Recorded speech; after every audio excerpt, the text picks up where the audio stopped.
The $R and useDebugValue helpers are useful for surfacing extra information while debugging. $R is a helper variable you can use within your browser's console when a component is selected in the React Developer Tools. You can use $R to access the props, state, and hooks of a component directly from the console, which is pretty fantastic for debugging. Let's say we have a component that's not behaving as expected. Simply select it in the DevTools, switch to the console, and start probing with $R. For example, you could check the component's current state hooks by typing $R.hooks, or examine its props with $R.props. Maybe this second hook on the cart button should be set to true.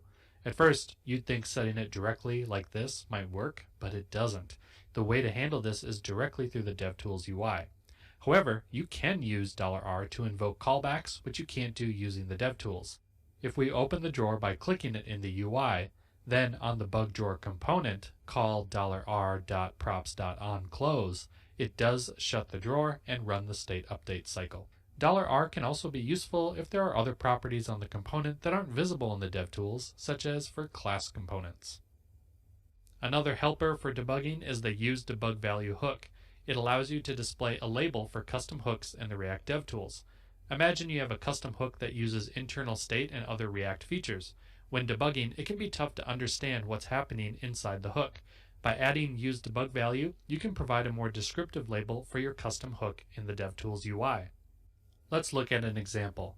With useDebugValue, when you inspect a component that uses this hook, like the cart button, you'll see the bugnet hook along with its current number of bugs caught. That value comes from the bugnet context provider.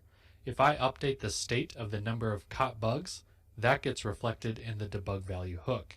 This makes it much easier to understand the state of your custom hooks at a glance.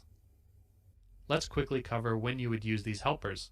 Use $R whenever you want to inspect or interact with a component state or props from the console. It can be especially helpful for quickly testing how changes in props or state affect the component. On the other hand, useDebugValue is a bit more specialized. It's mainly useful when you create custom hooks and want to make their internal state easier to understand. It shines when used in larger applications with complex custom hooks or when building a framework to help improve the end-user developer experience. These are two tiny helpers, but together they help you spend less time debugging React apps.